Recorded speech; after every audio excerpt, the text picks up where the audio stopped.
meninos, tudo bem? Aqui é Rafael Campos, trazendo agora a nossa segunda parte falando sobre o Hermetics.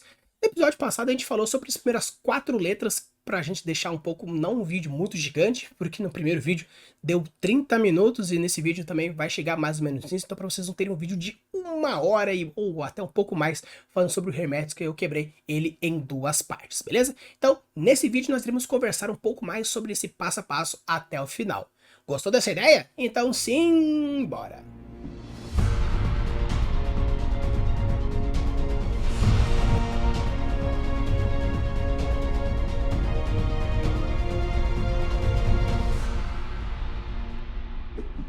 Então, pessoal, agora a gente vai entrar na nossa segunda parte do vídeo, falando um pouquinho mais sobre agora a política, a parte de topografia ou geografia, a parte mais da biodiversidade, os inabitantes ou nabitantes que nós temos, um pouco sobre a cultura e um pouco sobre a sociedade, beleza? Então, bora lá! E sem mais delongas, vamos descobrir quais são as partes políticas que o nosso queridíssimo autor que criou o Hermetics gostaria de trabalhar. Qual é o sistema de governo? Quando a gente fala então de sistema de governo, obviamente a gente já abordou no outro episódio, mas sendo um pouco mais direto, o que ele quer que você imagine é o seguinte: se é uma coisa mais tribal, se é democrático, se é dinastia, ou se você quer criar um sistema diferente, como, eu quero fazer um sistema de meritocracia matriarcal, gerontológica, onde as mulheres, quando ficam mais velhas, criam uma escala democrática, então você pode votar nelas. Então, assim, quando você for criar o seu sistema de política, você pode, obviamente, e deve se basear nas políticas que já existem e criar um pouco diferente, porque isso mostra um pouco da cara da sua sociedade. Por quê? Se uma política é uma questão, sei lá, machista ou patriarcal muito forte, você pode mostrar claramente que a sociedade também tem esse quesito. Ou, por exemplo, ele é matriarcal pro político e patriarcal pro religioso, ou ao contrário, ou existe 3 forças, da mesma forma que existe no Brasil o executivo, o legislativo e o judiciário, existe também 3 forças com o mesmo grau de poder, os grandes juízes, os grandes legistas e o grande executor. Você pode criar diversos tipos diferentes, ou pegar o parlamentarismo também e criar outros elementos importantes e interessantes. Então, quando você for imaginar o seu poder político, você pode realmente pegar, é o poder X com o poder Y, um sistema X com o sistema Y, um sistema tal com o poder tal. Você pode criar isso e você deve fazer isso. Então, criar esses sistemas de política é interessante, primeiro para você demonstrar um pouco mais a sua cultura, a sua sociedade, e também criar possíveis plots e conflitos. Eu gosto de usar muito a palavra conflito, porque o conflito é aquilo que vai criar a emoção para a construção de alguma coisa. Ninguém quer ler uma história onde está tudo bem, onde nada acontece, onde o maior perrengue que a pessoa tem é se ele vai subir e pegar a maçã A ou a maçã B. Obviamente, subir numa árvore pode ser um conflito? Claro, pode ser um conflito, porque é uma problemática que você está colocando. Mas o quão épica é a sua problemática? Se toda a épica da sua história é o cara subindo uma árvore gigantesca para pegar uma maçã do tamanho de uma cabeça, e quando ela tira, ele olha, ele pode cair da árvore. Perfeito. Mas será que é a visão de uma criança? É a visão de um herói? Então criar problemáticas é interessante. Por isso que colocar uma política também é interessante, porque você pode criar problemáticas de obstáculos sociais, culturais, sociopolíticos, socioeconômicos, econômico-políticos ou qualquer outro tipo que você gostaria de pôr. Então fica uma dica você criar sistemas que possam gerar algum tipo de conflito ou não, caso não seja o seu objetivo. Porém, ter essa questão é algo bem interessante na hora de construir um mundo fantástico. Qual é o tipo de poder e como ele é trocável? Quando a gente fala do tipo de poder e se ele é trocável, basicamente a gente quer saber de qual é o tipo de poder que a gente está influenciando. É o poder político, é o poder religioso, é o poder econômico, é o poder divino, é o poder de influência? Qual é o tipo de poder que está falando? No outro episódio, quando eu falei sobre política, eu abordo isso lá no Grapes e também um episódio mais aprofundado falando sobre política, um vídeo antigo falando sobre isso. E existem diversos tipos de sistemas políticos e tipos de poder. Porque o seu pai e a sua mãe têm um poder sobre você. E esse tipo de poder pode ser transpassado para um público muito maior. Por exemplo, o rei, ele é pai de todos os habitantes daquela aldeia, daquele reino. Por quê? Porque toda mulher que chega na fase adulta precisa ir para a cama com o rei.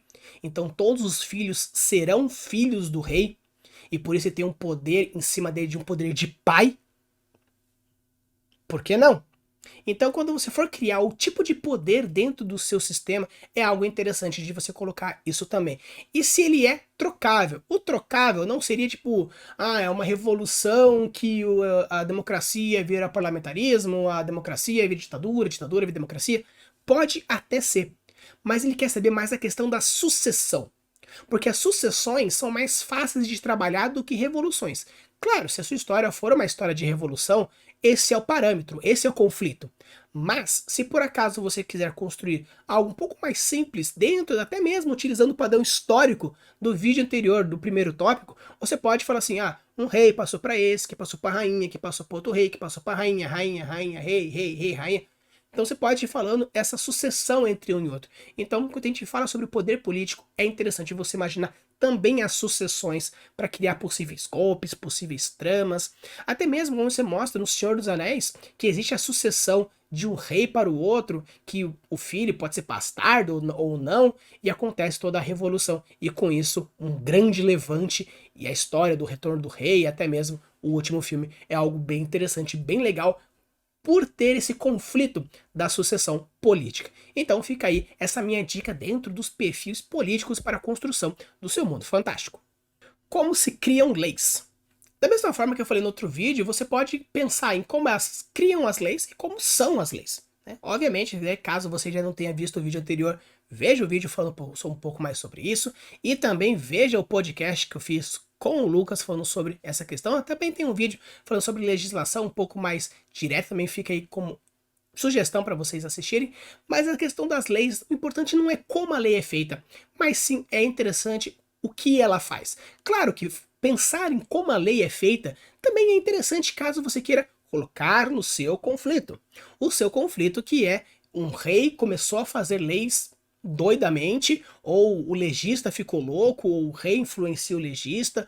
Então você pode pensar numa forma diferente de criar esses elementos, essas leis diferentes, onde tipo, a lei é feita a partir de um oráculo de Deus, então os oráculos estão recebendo muitas coisas e com isso as leis estão mudando muito rapidamente.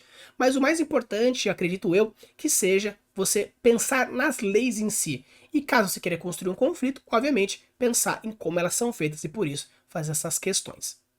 Vamos agora entrar no T de topografia, que na verdade seria o G de geografia do Gramsci. Mas um que diferente, quando a gente fala sobre topografia, não necessariamente é só a geografia por si só. Se é um clima X, é um clima Y, ele já começa a pensar em alguns outros pontos, porque até o nome é um quizinho diferente. Então bora lá ver o que é a topografia dentro do sistema Hermetics. Como o mapa-mundi se parece.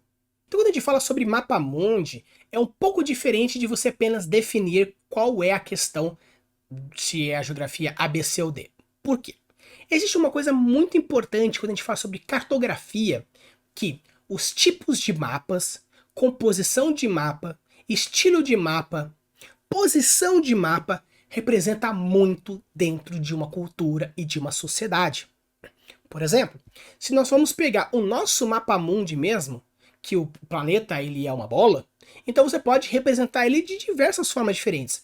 Mas por que a África se encontra no meio, mais especificamente a Europa se encontra no meio e na parte superior?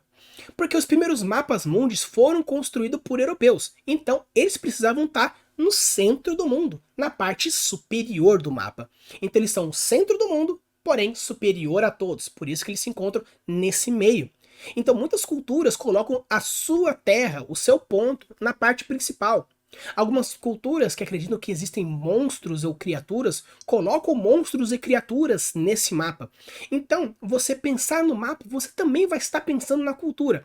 Obviamente, pensar se ele é quente, se é frio, na geografia como um todo, é interessante. Porém, quando a gente pensa em topografia, a gente já está pensando num quesito a mais, na relação direta ideológica do mapa, juntamente com a sociedade, cultura, geografia, etc e tal. Então, Obviamente, caso vocês queiram, eu posso falar um pouco mais sobre a cartografia fantástica, porque eu tenho uma coletânea de vídeos falando sobre como você pode criar um mapa fantástico, um passo a passo, rapidinho, direto, lá no desenho, no papel, mas a gente pode fazer uma segunda parte, uma terceira, quarta parte, sobre outras formas de pensar e construir mapas, mas existe uma forma específica de você criar mapas ideológicos, então é interessante na hora de você pensar no seu mundo fantástico, também pensar um pouquinho sobre a topografia e a ideologia dentro dos seus mapas fantásticos. Quais recursos naturais são viáveis? Nesse ponto a gente entra realmente na geografia propriamente dita, se nós estamos num lugar quente, deserto, floresta, se tem mato, se não tem mato, se tem rio, se não tem rio. Então quais seriam os recursos que são viáveis para a sua construção, seja ela para produzir um conflito ou para produzir uma sobrevivência. Então você pode criar esses diversos pontos diferentes e pensar nesse quesito. Quando a gente fala sobre topografia, principalmente porque eu gostaria de focar bastante nesse nome, topografia ele é o estudo, além da parte geográfica, também cartográfica associado. Entender os níveis de planificação, os tipos de relevo, os tipos de solo, tudo isso se aborda na topografia. E, obviamente, entra também na geografia, seja ela física, natural ou um pouco sociopolítica, mas quando a gente fala sobre a topografia propriamente dito, é interessante imaginar esses pontos também. Então, quando você for construir o seu mundo fantástico um pouco mais avançado que o Grapes que a gente já viu, não apenas defina qual é o tipo de elementos que você pode existir na parte de biomas, mas sim imaginar como que isso interfere na parte social do ponto. Um pouco de geopolítica também é interessante. Um pouco de economia, como a gente abordou no outro episódio. Então você pode ir abordando isso aos pouquinhos e com isso criando as relações diretas dentro do seu mundo fantástico. Obviamente, o Hermetics é um pouco mais avançado que o Grapes na sua profundidade de pensamento. E você pode aprofundar cada vez mais nesse tipo de coisa. Obviamente, posso fazer um episódio inteiraço sobre política de lei, sobre políticas sociais, sobre topografia de relevo, sobre cultura, de tanto que eu tô fazendo um episódio do iceberg oco, tanto que eu tô fazendo um episódio sobre iceberg cultural, abordando um quê diferente de cada uma das culturas possíveis, fáceis e difíceis de ser abordadas. Então a gente fala sobre world building, eventualmente vai ser profundo o quanto você quiser que seja aprofundado. Mas quando a gente faz topografia, pense também nessas relações, porque eu acho que é interessante na hora de você dar um passinho a mais nessa questão topográfica, geográfica do seu mundo fantástico. Como as localizações da sociedade afetam as formas de sobrevivência e cultura.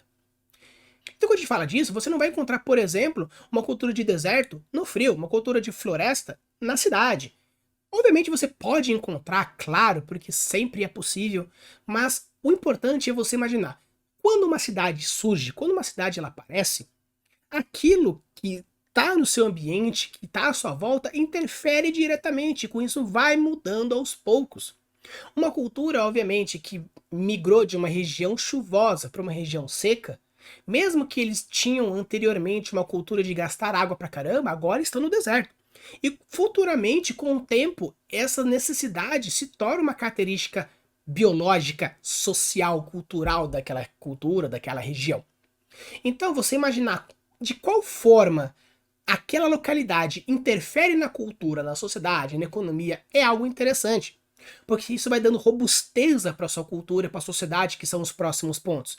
A partir da topografia, a partir da geografia que nós estamos abordando. Então pense, se eu estou num lugar onde é no alto de uma montanha, que o ar até mesmo é rarefeito, você pode pensar em alguns tipos de culturas, algum tipo de fenômenos que estão associados a esse ar rarefeito. Ou, por exemplo, existe uma região que é mais rarefeita do que o normal, fazendo com que as pessoas passem muito mal. Que os ritos de passagem, por exemplo, seria você subir a montanha correndo e não morrer. Porque você já está subindo, já tem pouco ar, já está gastando muito oxigênio, você passa mal, mas você como um adulto, homem ou mulher, sobrevive porque a sua fisiologia é muito boa e com isso você se torna um líder, ou rei, ou simplesmente apenas um adulto.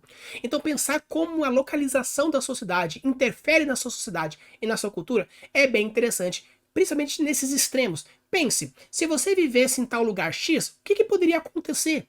Ou o que você gostaria que acontecesse? Será que isso não pode acontecer na cidade X ou Y por causa desse tipo de cultura? Então pense como que a geografia pode alterar a sua sociedade e a sua cultura.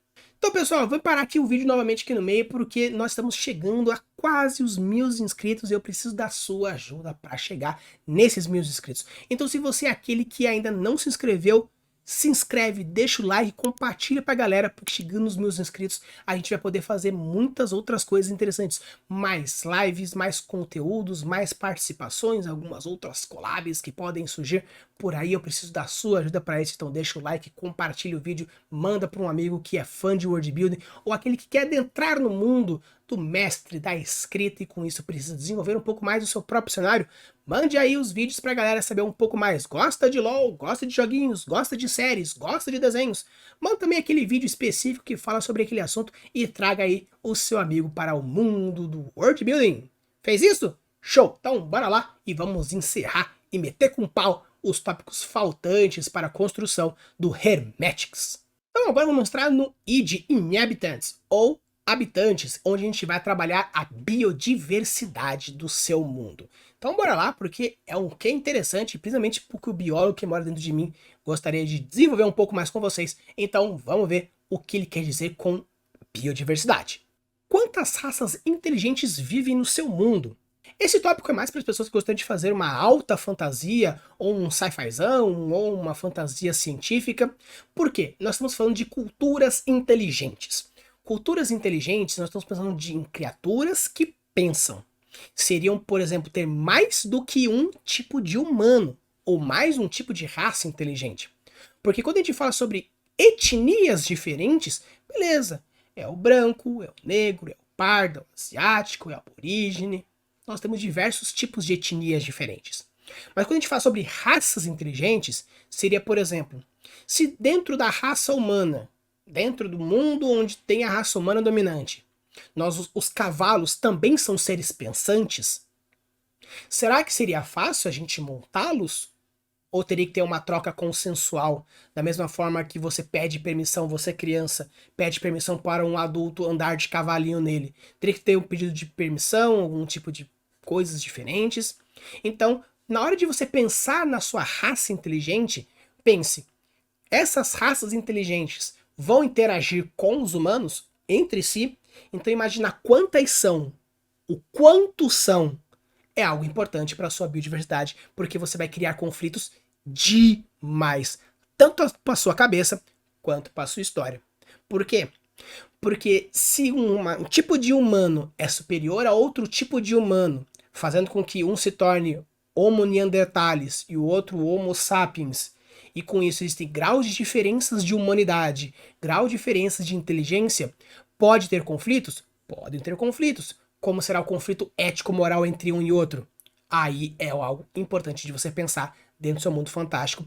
E, obviamente, isso é uma discussão muito profunda, porque, como eu falei, eu posso até mesmo fazer um episódio inteiro apenas discutindo esse ponto com vocês. Mas é algo interessante que, caso você queira abordar criaturas inteligentes, podem pensar em graus de inteligência, graus de moralidade, onde nós temos a raça humana e uma outra raça, por exemplo, que é mais inteligente que a humana, porém tem um coração tão bondoso que, mesmo sendo superiormente mais inteligentes, eles aceitam a submissão aos humanos, porque, ai, tadinho dos humaninhos, vamos deixar eles lá bonitinhos, mas a gente poderia descer o sarrafo, porém a gente não vai querer fazer isso, porque nós somos moralmente mais evoluídos, etc e tal. Então, criar esse tipo de relação, entender como essas funcionam, é algo muito importante, principalmente dentro da biodiversidade das raças inteligentes do seu mundo fantástico. Onde essas raças vivem, existem subgrupos? Então, como eu falei, a gente vai adentrar muito profundamente nesse tipo dessa discussão. Então, caso você queira construir raças inteligentes, beleza. Mas esse ponto pode entrar também nas raças não inteligentes. Eu quero construir criaturas. Não apenas aquelas que nós já temos, os cachorros, os gatos, as vacas, os rinocerontes, os leões, mas eu quero criar uma mantícora, que já existe essa criatura, porém não existe uma biologia correta da mantícora, ou eu gostaria de criar uns Gratius. O Gratius é um animal meio gato, meio cegonha, e eu vou criar uma biologia dele. Então, nesse ponto agora, a gente vai criar algumas criaturas fantásticas, entender como funciona essa biologia. E isso vai alterar diretamente na criação da sua sociedade? Pode ser que sim, pode ser que não. depende muito de quão profundo a sua criatura pode ser, o quanto ela pode interagir com as outras raças, inteligentes e não inteligentes. Então pense na hora. Obviamente eu vou também criar um vídeo, então, gente, eu tô fazendo o máximo rápido possível, criar muitos conteúdos para vocês, tentando trazer vídeos todos os dias, porém é um quesinho complicado, porque eu que gravo, eu faço o roteiro, eu que edito, então é um tanto complicado. Às vezes o meu editor, ele ajuda num que ou outro, mas também ele anda um pouco de férias. Então, quando a gente for trabalhar essa questão de criaturas, eu vou trazer conteúdo para vocês também, então podem ficar tranquilos que logo logo eu trago. Vou trazer o mais rápido possível. Mas quando a gente fala sobre criação de criatura, é importante vocês pensarem nessas criações de mundos fantásticos A, B, C, D ou E. Vamos entrar agora um pouco na questão cultural, o C de cultura, que é como a cultura pode interferir na sua história, nos seus personagens e no decorrer do seu world building. Então bora lá ver quais são os tópicos que o autor acha importante a gente discutir dentro de culturas fantásticas.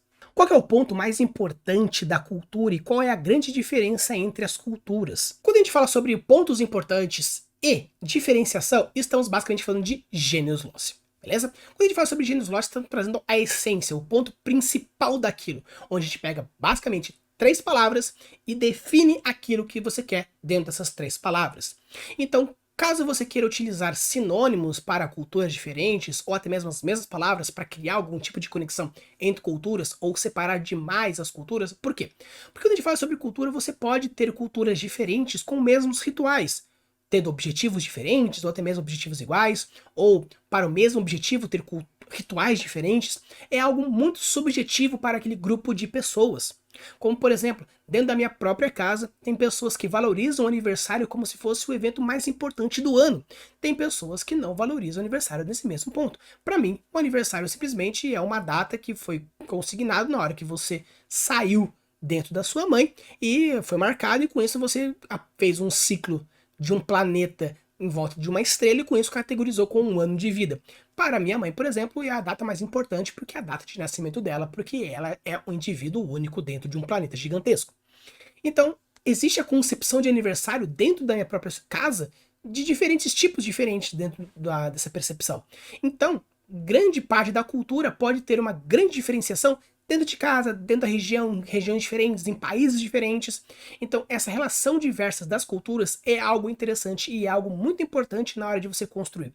Então, quando você for construir sua cultura, você primeiro cria o Genius Loci para você entender qual é o padrão normal, médio das pessoas quanto àquele assunto específico, e assim você vai construindo e depois vai criando as relações. Claro que quando você for para a próxima etapa da cultura, construir os pontos A, B, C, D, eu quero compartilhar esse aqui com esse com esse com esse, e a troca vai fazendo entre um e outro. Ah, tal cultura é mais próxima dessa. Ah, a cultura da Argentina é mais próxima do Uruguai, do Chile e da Bolívia, do Brasil, porque o Brasil foi colonizado pelos portugueses, os outros pela Espanha, mas a cultura alimentícia do Brasil é mais próxima da cultura do Equador, porque os dois têm Amazônia, e os dois são quentes e úmidos. Então você pode criar coisas em comuns entre uma e outra a partir dos flavorzinhos.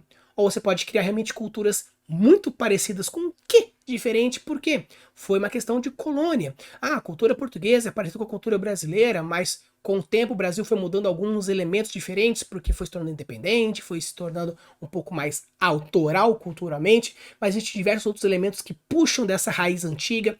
Então criar culturas e relações de culturas depende muito da evolução que você quer trazer. Porém, entender esses pontos importantes e primordiais da sua cultura vai ser mais fácil de você entender, e na hora de expandi-la vai ser bem mais fácil. Quais são os principais trabalhos artísticos, literários e arquitetônicos da sua cultura? Então, quando a gente fala sobre arte, literatura e arquitetura, são diversos elementos diferentes onde vão trazer uma forma de se expressar a partir daquela cultura. Então, se você é uma cultura mais triste, você pode se expressar de maneira mais gótica, seja na literatura, na arte, até mesmo na arquitetura. Existe a arquitetura gótica. Então, essa forma de mostrar que o autor quis trazer pra gente realmente é a forma que você quer mostrar para fora aquilo que você sente dentro. Ah, eu tenho dentro de mim um sentimento mais sacro. Então, eu tenho essa ligação com a divindade maior. Então, as minhas artes vão ser relacionadas mais para o divino de alguma forma. Já, por exemplo, Picasso, que teve uma época da sua vida que ele tinha um estilo X ou um estilo Y, ou Van Gogh, ou até mesmo na música, como Mozart, Beethoven, que tem diversas faixas da vida que tem um estilo diferente dentro da sua música, dentro da sua arte. Então, quando a gente pensa em arte, literatura, arquitetura ou qualquer outra forma de arte que quer expressar alguma cultura, algum momento histórico, realmente é uma forma de mostrar. Então, se por acaso você quer mostrar uma parte histórica ou um artista específico que quer mostrar algum sentimento, formatos, palavras, cores são muito importantes nesse ponto. Quando eu fiz um episódio com a Amanda trazendo alguns elementos da arquitetura básica, algumas linhas e alguns pequenos formatos para trazer alguns simbolismos aqui e ali, o episódio de cores que fala sobre esse sentimento, as palavras que são utilizadas, quando eu trouxe a Camila para falar as palavras dando descrição em mais de uma função. Então quando você associa tudo isso, você está criando uma cultura robusta. Obviamente, quando a gente fala de world building para um livro, para uma série, para um filme, para um quadro, para um quadrinho, para uma campanha de RPG, existem diversos elementos que você pode cada vez mais construindo elementos diferentes e trazendo formas diferentes de se avaliar e de se mostrar. Porque a gente pode, no final das contas, passar a vida inteira criando um universo gigantesco e não chegar nem a 0,5%, ou 0,1% da variedade que a gente tem no mundo real como um todo. Mas como a gente tenta trazer essas formas diferentes de mundos diferentes para a nossa realidade, então quando você for pensar na cultura, principalmente nesses quesitos artísticos, seja ele qual for, arquitetônico, literatura, arte, música, seria você pensar como que é a forma que você quer se expressar, quais são os elementos que vão mostrar mais fortemente essa expressão e com isso se expressar. Quais conflitos culturais a sua sociedade tem? Existem conflitos grandes? Recorrentes? A cultura é uma forma de expressão de uma maneira geral. Você consegue perceber como as pessoas pensam, como as pessoas sentem a partir das suas representações culturais de diversos tipos diferentes. Obviamente a arte também é uma forma de se expressar de maneira um pouco mais direta. A cultura está um pouco mais intrínseca dentro do seu ser. Então, muitas vezes, você pode se sentir mais à vontade numa cultura X ou numa cultura Y. Por quê? Porque aquela cultura expressa melhor o que está dentro de você. E como nós estamos falando de conflitos internos, você pode criar conflitos e isso se tornar externos, onde muitas pessoas defendem a apropriação cultural, onde uma pessoa que não participa daquela cultura não pode desenvolver nada que tenha naquela cultura, seja ela qual for. Então, você pode colocar conflitos que têm cunhos sociais fortes, seja eles éticos, morais, seja eles ideológicos. Então, quando você criar uma cultura e pensar quais são os elementos base dessa cultura, você pode criar competições e atritos diferentes. Essa cultura valoriza A, essa cultura valoriza B. Um não é conflitante com o outro, show de bola. Mas um defende A e critica B, o outro defende B e critica A. Obviamente, essas duas culturas vão se chocar.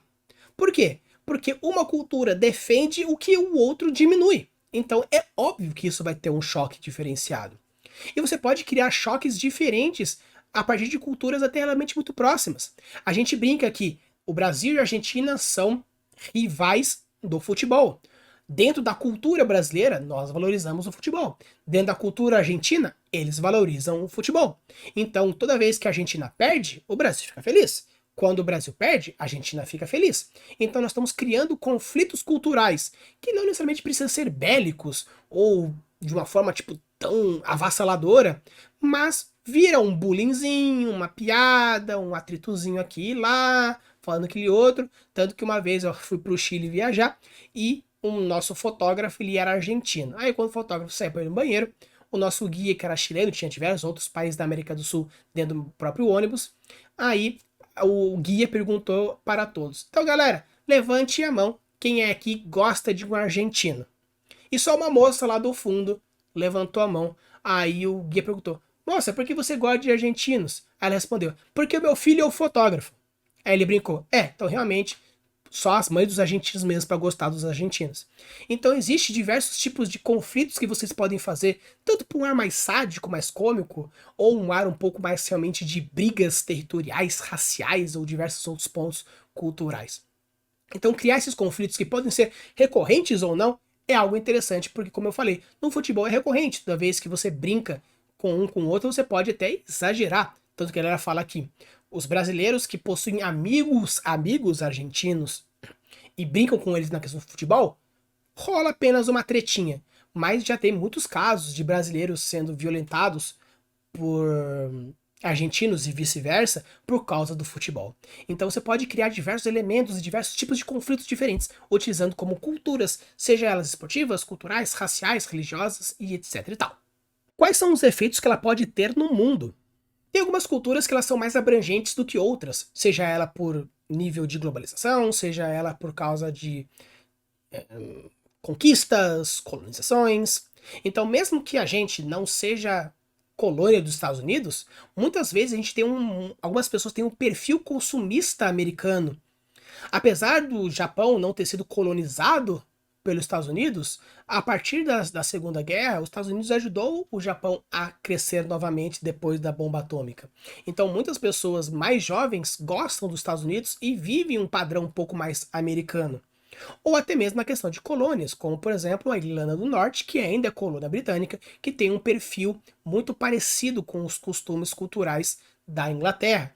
Então você pode criar diversas culturas que são mais abrangentes, seja por diversos níveis, cultural, pela força da cultura, que nem por exemplo, aqui no Brasil a cultura otaku ela é muito forte. Muitas pessoas são declaradamente otakus, outros são apenas tipo, vejo animes, mas não falo mais pra ninguém, só vejo aqui no meu Netflix, só eu e meu Netflix que sabemos. Então você pode deixar diversos tipos de culturas que têm abrangências diferentes.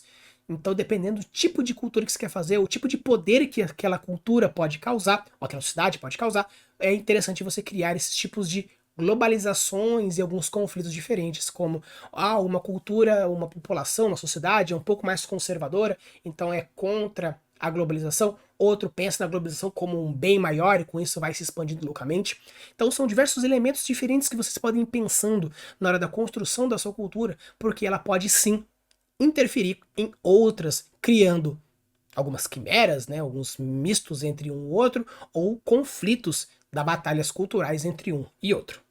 E para finalizar, a gente chega no S de sociedade, que basicamente o autor ele quer saber quais são as relações sociais, internas e externas no mundo da sua sociedade. Então bora lá, chega no nosso tópico final e descobrir qual é a sociedade, quais são os tópicos sociais que o nosso autor do Hermetics gostaria de trabalhar dentro do seu tutorial. Qual é a pessoa mais importante, menos importante e como as classes sociais coexistem. Então basicamente quando a gente fala de sociedade entra nos pontos que também foi entrado no outro tópico lá passado do Grapes, sobre a questão da sociedade, falando um pouquinho sobre a questão de quais são os heróis, quais são os vilões, quais são as castas. Não vou adentrar muito profundamente porque é igualzinho o S do Grapes que a gente viu, porém trabalhar essas questões sociais são muito importantes. Então quando a gente for trabalhar o Hermetics, eu acho muito interessante vocês principalmente pensarem, primeiramente que caso vocês queiram fazer uma coisa um pouco mais rápida, direta, ao ponto, o Grapes é uma coisa que vocês podem utilizar. Mas se vocês gostariam de dar um passo a mais, pensar em outros elementos um pouco mais avançados, você pode entrar no Hermetics, tem a parte 1 e aqui agora a parte 2. Obviamente a gente pode dar um terceiro passo à frente, que não seria a evolução do Hermetics, porém seria você pegar um ponto específico e trabalhar profundamente esse ponto, um outro profundamente isso, porque como eu falei, todos os pontos do Grapes e até mesmo os pontos do Hermetics hoje, a gente pode falar aprofundado em vários níveis diferentes, dependendo do que nós estamos fazendo. Mas o mais importante, indiferentemente se você gosta de um estilo A, se você gosta de um estilo B, se você prefere um tutorial mais rápido de 4 passos, ou Grapes de 6 passos, ou Hermetics de 9 passos, ou até mesmo um ultra avançado de 20 passos, ou ficar sempre construindo. O mais importante é você curtir a sua criação, curtir a sua história. Indiferentemente do seu estilo, o mais importante é você gostar do que você está fazendo. Beleza? Use e abuse das suas criações e deixe os mundos cada vez mais incríveis. Valeu!